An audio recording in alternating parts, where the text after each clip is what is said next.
V Sloveniji imamo vzpostavljeno nacionalno poročevalsko mrežo za oceno posledic suše na terenu in je del širše mreže v Podonavju, ki pa je nastala v okviru projekta Dry Danube v večini držav pred približno 3 leti.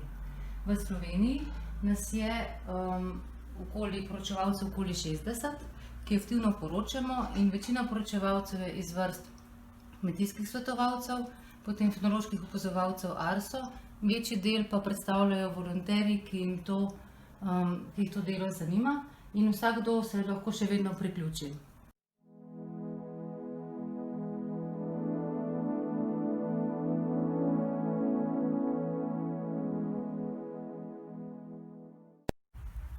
Poročevalci vsak teden poročamo iz polja, iz nenamakane kmetijske površine o preskrbljenosti tal za vodo in pa o stanju vegetacije neke izbrane rastline, kakšne so posledice suše na tej rastlini.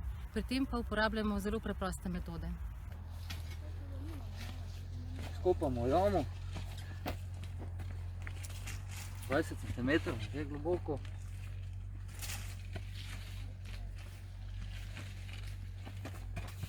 In pa smo vzeli vzorec zemlje, pa na otip, otipali kakšna je, ali je vlažna zemlja na otip ali suha. To zdaj v tem primeru tako vidimo, da je vlage dovolj. Tako sem pač vsaki teden poročal, da sem skopal tako jamo na več mestih, pa na otip ocenil vlago zemlje.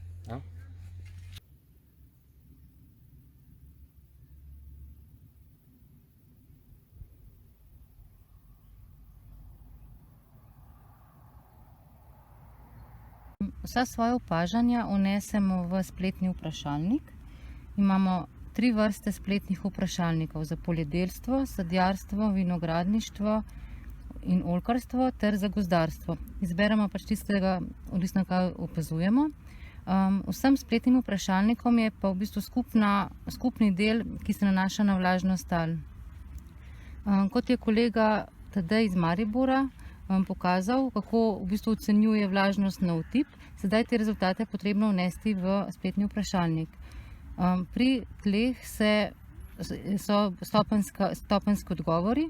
Recimo prva stopnja je, da so tla zelo suha, prašnata, da skupki razpadajo in da se videti razpoke na površini. Zadnja stopnja pa je, da so tla popolnoma zasičena z vodo, blatna in v dotiku se sprejemajo na prste.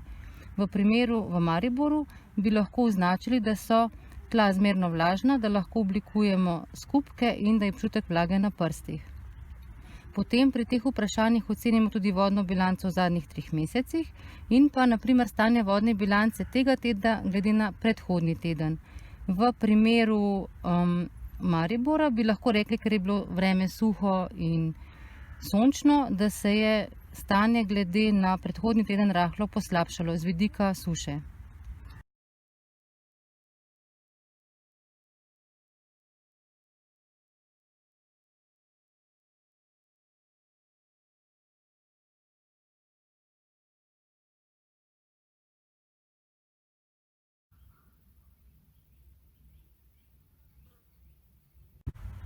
Poleg stanja tal se ocenjuje tudi vpliv suše na posamezne kmetijske pridelke.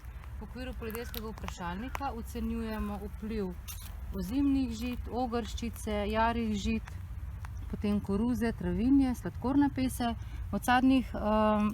Pri sadjarskem tem vprašalniku pa opazujemo jabolka, hruške, marelice, breskve, hmelj, oljke in še vrsto drugih teh sadnih dreves. Za vsako opazovano vrsto rastlin ocenimo njeno stanje oziroma velikost sušnega stresa na rastlino.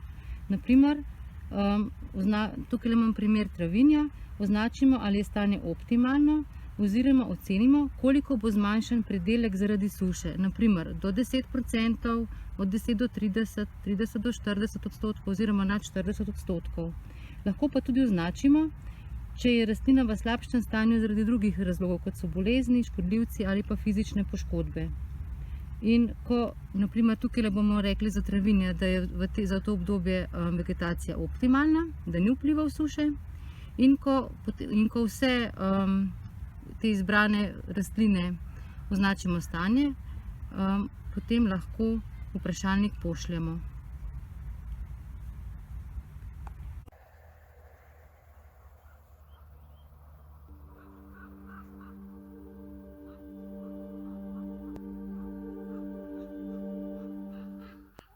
podatki vneseni v spletni vprašalnik se prekontrolirajo in nato pošljajo na Češko, kjer naši kolegi iz Čeglob izrišejo karte posledic suše.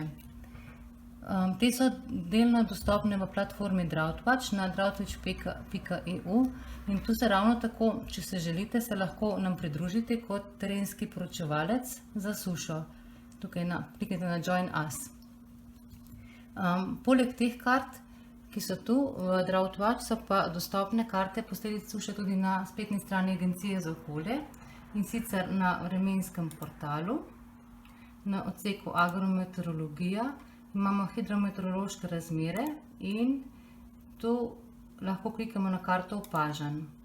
Pridemo na stran, kjer so karte ocen vpliva suše na predele kmetijskih kultur, kjer si lahko ogledamo tekoče stanje oziroma lahko gremo pa tudi pogled, kaj se je dogajalo v preteklih tednih.